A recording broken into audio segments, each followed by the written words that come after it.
Hello बंधु बान्धवीসকল কি খবৰ সকলোৰে নতুন এটি ব্লগলৈ আপোনালোক সকলোকে পুনৰবাৰ স্বাগতম জনাইছো আজি মানে এয়া উলাই মিলি আছো আজি মিৰৰ আমাৰ ভ্যাকচিন আছে 9 মাহৰ যোনটো ভ্যাকচিন গতিকে হেতু দিয়াহি লওঁ এতিয়া তাৰ পিছতে ব্লগটো দেখাই আছো চাই থাকক আহি আছো মিৰক লৈ অৰুণ আজি কি কৰে ঠিক নাই এয়া আহি পালো ইয়াতে দিব আমাৰ মিৰক ভিটামিনটো খুৱাই লৈছে বেজি দিব আৰু একো নহয় দে একো নহয় দে হাই একো নহয় ভাল হৈ যাব দে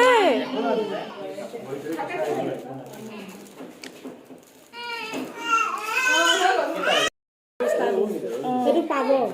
আপোনাৰ মানে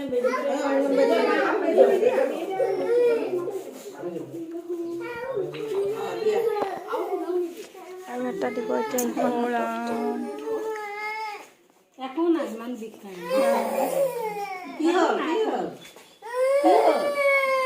ধৰিব মাথাটো ধৰিব দেই পায়ে গভৰ্ণমেণ্টে নহ'লে দিব से एकदम साफ नहीं दे मैं इफाले দিয়া উল্টা উল্টা লাগিছে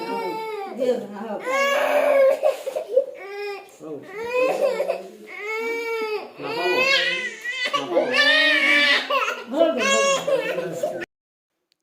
তিনটা বেজি লৈ আহি বেচাৰাটো কান্দিয়ে শুই থাকিলে আৰু আইতাকৰ কোচতে কান্দিয়ে শুলে ইয়া তিনটা বেজি দি একো হোৱাই নাই নাৰ্ছ বাইদেউ আৰু দুটামান বেজি লৈ আহক ইয়াক দি দিয়ক আহক ইয়াক দি দিয়ক আৰু দুটামান বেজি মাতিছোঁ মই আহিব তো হাঁহিলেও আহিব মই নাৰ্ছ বাইদেউক মাতিছোঁ আৰু দুটামান বেজি তোক দি দিব চাই হাঁহি আছে ইমান বদমাছ এইফালে ধমকৈ পৰাগে যা ধম কৰিবি ধম তিনটা বেজি লৈ একো মানে কেৰেপেই নাই দেখিছেনে তিনটা বেজি লৈ আহি তাৰ মানে অটপালি কমাই নাই তিনটা বেজি লৈ আহিছে বুলি ইয়াক দেখি কোনে ক'ব বাৰু অটপালি কৰিয়ে আছে ইমান কচু নহয় মোৰ অৱস্থা বেয়া কৰি দিছে কৈছোঁ নহয় এনেই মানুহজনী অৱস্থা নাই ক্ষীণমিন ই যে আৰু অকণ ডাঙৰ হ'লে কি গতি কৰিব মোক সেইটো ভাবিহে মানে ভয় লাগে মানে বেজি যেতিয়া দিলে লগতো কানিছে দেখিছে কিমান কানিছে তাৰপিছত আধা ঘণ্টামান কানিলে আৰু ঘৰটো আহি ফেকুৰি মায়ে লৈছে মাৰ কোচত মানে আইতাকৰ কোচত কানি শুলে শোৱাৰ পিছত উঠিলে যে উঠাৰ পৰা আৰু এয়াই একেই আকৌ অটপালি আগৰ নিচিনাই কচুৰামি আৰম্ভ হৈয়ে গ'ল বিষোৱা নাই সম্ভৱ এতিয়া আৰু বেজিকেইটা নিবিষাই বুলি কৈছে ইমান এবাৰৰ সেইকাৰণে চাগে কেৰেপ নাই তাৰ অলপো আৰু এনেও তাৰ লগত পাই থৈছোঁ আগতে 3বাৰ যিহেতু বেজি দিয়া আছে 3বাৰ পাই থৈছোঁৱে গতিকে ইমান বিষালে কৰিলেও ভয় কৰিবলগীয়া নাই মেডিচিন আছে এতিয়া কি মেডিচিন মানে খুৱাব পাৰে বা কেনেদৰে কেয়াৰ ল'ব লাগে সেইখিনি মই কৈ আছোঁ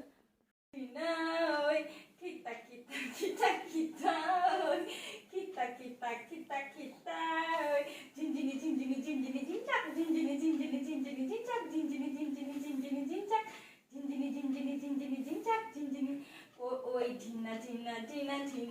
oi kita oi dhina oi kita oi hol dance kori এয়া চাওক 11টালৈ 10 মিনিট আছে আৰু আমাৰ মিৰ এতিয়া অলপ আগত শুইছে মানে দুষ্ট কৰি আৰু ইফালে পুৰা বাপেক শুই আছে দুইটা পুৰা ক'ব নোৱাৰে টোপনিত আৰু ময়ো শুই যাওঁ এইফালে এইটো চোৱা এইটো কি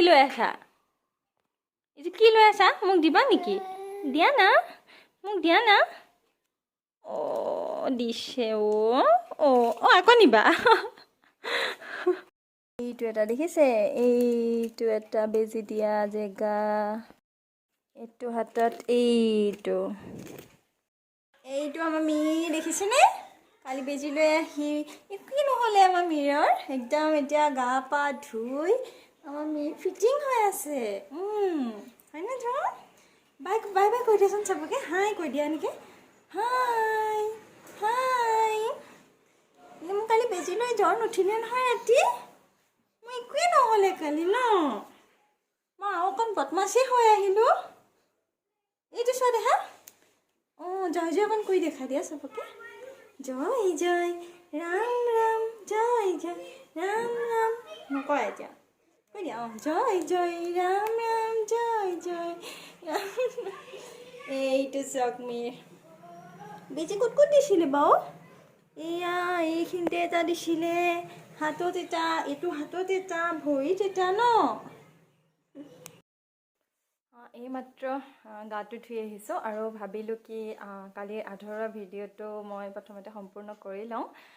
নহ'লে মানে পিছত থাকিয়ে যায়গৈ কৰাই নহয় আৰু যিহেতু চিন্ময় এতিয়া অফিচ গুচি যাব সেইকাৰণে সোনকালে গা পা ধুই মই আজৰি হৈ লৈছোঁ আৰু আপোনালোকে সকলোৱে দেখিছেই কালি মীৰক বেজি দি অনাৰ পিছত তাৰ মানে কোনো ডিষ্টাৰ্ব নাই সি ধুনীয়াকৈ ৰাতি শুলে আৰু কৈছিলে যে 9 মাহৰ বেজিটোত তেনেকুৱা একো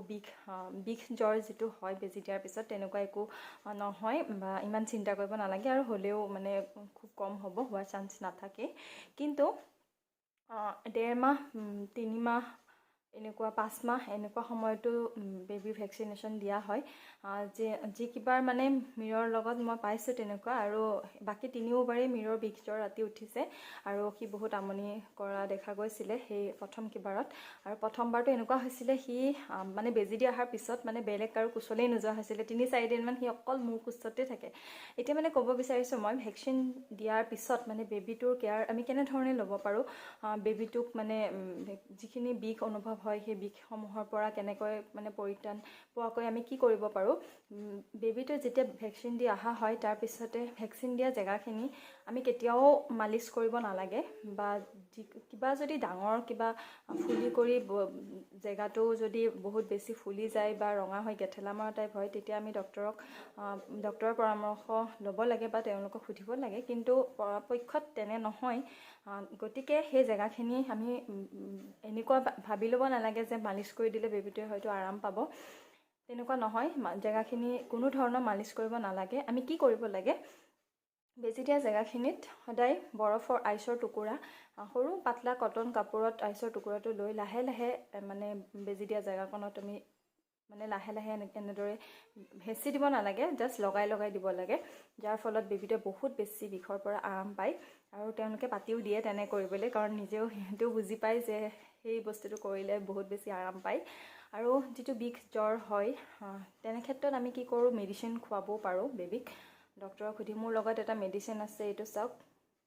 কম্বিফ্লেম এই মেডিচিনটো ডক্তৰে দিয়া হয় এই মেডিচিনটো আপোনালোকে সকলোৱে গম পাব নেটত মাৰি চালেও গম পাব এই মেডিচিনটোৱে বিষ জ্বৰ এনেধৰণৰ এই সকলো ধৰণৰ কাম কৰে যাৰ ফলত বেবীটো মানে বহুত বেছি আৰাম পায় কিয়নো জ্বৰ হ'লেতো আমি বেবীক মেডিচিন খুৱাবই লাগিব যদি জ্বৰটো কিবা কাৰণত মূৰত উঠি যায় সেইটো মানে বহুত বেছি বেয়া বেবীৰ কাৰণে গতিকে তেনে ক্ষেত্ৰত আমাক ডক্তৰে পৰামৰ্শ দিয়ে যাতে আমি ঔষধ খুৱাব পাৰোঁ গতিকে এই মেডিচিনটো আপোনালোকে যদি বিচাৰে লগত আনি থ'ব পাৰে আৰু বহুতেই কয় যে মেডিচিন মানে কি খুৱাব নালাগে জ্বৰটো উঠা ভাল কিন্তু তেনে নহয় জ্বৰটোতো সকলোৰে উঠেই এইটো জ্বৰ আৰু উঠাৰ পিছত আমি দৰৱটো দিব লাগে বেবীক আৰু বাকী বেজীৰ ক্ষেত্ৰত যদি কওঁ আমি পেইনলেছ বেজীও পায় বা পেইন থকা বেজীও পায় আমি বৰ্তমানলৈকে মীৰক পেইন থকা বেজী দি আহিছোঁ আৰু তেনে একো ইমান অসুবিধা পোৱা নাই প্ৰথম অৱস্থাতটো অসুবিধা কৰেই যিহেতু অলপ বিষাই তিনিটাকৈ বেজী দিয়ে যিহেতু আমি এইটো মানে মেডিচিনটো মলম আহি গৈছে এই মেডিচিনটো দিনটোত 2 বাৰ বা 3 বাৰ এনেকৈ খুৱাব পাৰে খুব বেছি খুৱাব নালাগে 2 বাৰ মানে বেবীটোৰ চাই পেলাই বেবীটো গম পোৱা যায় যে সি মানে কিমান বিষত আছে আৰু সেই অনুপাতে আমি মেডিচিনটো দিব লাগে দিনটোত 4 ml বা 5 mlকৈ আমি দিনটোত 2 বাৰ বা খুব বেছি 3 বাৰকৈ আমি দিব পাৰোঁ গতিকে এই মেডিচিনটো বহুত ভাল হয় আকৌ এবাৰ দেখুৱাই দিছোঁ মই এইটো চাওক কম্বিফ্লেম আপোনালোকে নেটত চাৰ্চ কৰি ধুনীয়াকৈ চাই ল'ব পাৰিব গোটেইখিনি আৰু সিমানেই আৰু বাকী যেতিয়া 1.5 মাহ 3 মাহ 5 মাহ এনেকুৱা সময়ত বেজি দিয়া যায় আমি বেবীটোক ল'বলৈ সুবিধা পাওঁ আৰু যোনটো চাইডে ভৰিত ভৰি দুখনৰ ভিতৰত যিকোনো এখনত বেজী দিয়ে, গতিকে সেই বেজী দিয়া ভৰিখন আমি সদায় ছেফটিকৈ কোচত সোমোৱাই ধুনীয়াকৈ ল'ব লাগে। আৰু সেইখিনি সময়ত মানে সকলো বেবীয়ে নিজৰ মাকৰ লগত থাকিব বিচাৰে। এইটো এটা মানে একদম ধুনীয়া মানে হেৰি পইণ্ট আপোনালোকে ন'টিছ কৰিব। আমাৰ যদি গা চা বেয়া লাগি থাকে বা আমাৰ মনটো যদি ভাল নাথাকে, তেনেকুৱা অৱস্থাত আমি সদায় নিজৰ মাকৰ ওচৰত থাকিবলৈ বিচাৰোঁ। সেই বেবীৰ লগতো ঠিক একেটাই হয়। সেইকেইদিন মানে বেবীটো বেছি মানে অকৰা টাইপৰ হৈ যায় অলপ, আৰু মাকৰ কোচতে বেছি মানে আৰাম আৰু হেৰি ফিল কৰে, মানে ভয় খাই থাকে কিজানি। আমাৰ মিৰেও তেনেকুৱা কৰিছিলে, মানে বেজী দি অহাৰ পিছত সেই 2-3 দিন মানে বেলেগৰ কোচলৈ ইমান বৰ বেছি যাবলৈ মন নকৰে, মোৰ কোচত থাকি বেছি ভাল পায়, আৰু সেইকাৰণে ময়ে তাক লৈ থাকোঁ। এইকেইদিন মানে মাকেই মানে বেছিকৈ যত্ন লোৱা প্ৰয়োজন বেবীটোৰ। আৰু তেনেদৰেই মানে বেজী দিয়া জেগাখিনিত যাতে একো ধূলি মাকতি তেনেকুৱা লাগিব নোৱাৰে, তাৰ প্ৰতি ধ্যান ৰাখিব লাগে। আৰু বাকী নিজে নিজে ভাল হৈ যায়, 1-2 দিনত মানে ভাল হৈ যায়। বেজী দিয়াৰ পিছতেতো জ্বৰটো নুঠে, ৰাতিলৈ জ্বৰটো উঠা চান্স থাকে আৰু উঠেও, গতিকে মেডিচিন খুৱাই দিলে লগে লগে ভাল হৈ যায়। আপোনালোকে যদি বিচাৰে হোমিঅ'পেথিক কৰি থাকে তেন্তে সেইটোও কৰিব পাৰে, কিন্তু মেডিচিনটো খোৱাটো দৰকাৰী। আৰু এইটো মেডিচিন মই খুব ভাল ফল পাইছোঁ মিৰৰ লগত। আৰু এতিয়া 9 মাহৰ যোনকেইটা বেজী মানে মই কালি দিলোঁ, আপোনালোকে সকলোৱে দেখিছে মিৰৰ অকণো একো ডিষ্টাৰ্ব নাই। আৰু সেইকাৰণে মই এই মেডিচিনটো তাক এবাৰো কালি নিদিলোঁ, সি অকণো মানে ডিষ্টাৰ্বেই নকৰিলে। আৰু আছিলে যিহেতু মেডিচিনটো, ভাবিছিলোঁ যদি সি ডিষ্টাৰ্ব কৰে তেন্তে হ'লে নিশ্চয় খুৱাই দিম, কিন্তু নাই, বিষ তাৰ চাগে নহ'লে কালি। আৰু সেয়াই আৰু বেজী দি অনাৰ পিছত এনেদৰেই বেবীটোৰ নিজৰ যদি কেয়াৰ লয় তেনেহ'লে সিও বহুতখিনি আৰাম পায়, আৰু আমাৰো মনটো ভাল লাগে। বেবীটোৱে কান্দি থকা চাইটো কোনো মানে মাক দেউতাক মানে ভালকৈ থাকিব নোৱাৰে, সকলোৰে মানে মনটো বেয়া লাগি থাকে সেইকেইটা দিনত। গতিকে নিজৰ বেবীটোৰ কাৰণে এই মেডিচিনটো যদি আপোনালোকে লগত ৰাখে বা খুৱাই দিয়ে, বহুতখিনি বেছি আৰাম পায় বুলি মই ভাবোঁ, আৰু খুৱাব লাগে। গতিকে কথা সিমানেই। পেইনলেছ বেজী আৰু পেইন থকা বেজী এইবিলাক বহুতে কয় যে বিষ জ্বৰটো উঠা ভাল, পেইনলেছ দিব নালাগে, এনে কোনো কথা নাই। আমি ডক্টৰক সুধি গম পাইছোঁ যে পেইনলেছত খালি কি হয়, বিষটো ইমান অনুভৱ নহয় আৰু পইচাটো অলপ মানে বেছিকৈ যায়। আৰু পেইন থকা ধৰক জানেই সকলোৱে যিটো ফ্ৰীত পোৱা যায়, গতিকে সেয়াই কথা। আৰু বাকী বেলেগ একো তেনেকুৱা বহুত ডিফাৰেঞ্চ নাই, যেনেদৰে মানে মানুহবিলাকে ভাবে। গতিকে আপোনালোকৰ সেইটো নিজৰ লগত কথা, আপোনালোকে পেইন থকা বেজী দিয়ে বা পেইনলেছ বেজী দিয়ে। গতিকে বেবীটোৰ কেয়াৰ কেনেদৰে ৰাখিব লাগে, মই মিৰৰ কেয়াৰ কেনেদৰে ৰাখিছিলোঁ, সেই বিষয়েই মই আজি আপোনালোকক ক'লোঁ। গতিকে যদি ভিডিঅ'টো চাই ভাল পালে সকলোৱে লাইক, কমেণ্ট, শ্বেয়াৰ, লগতে মোৰ চেনেলটোত ছাবস্ক্ৰাইব কৰিবলৈ নাপাহৰিব। আৰু এনেদৰে নতুন নতুন ভিডিঅ' লৈ মই আপোনালোকৰ ওচৰলৈ আহি থাকিম। গতিকে পুনৰ লগ পাম সকলোকে অন্য এটি নতুন ব্লগ লৈ। Bye bye.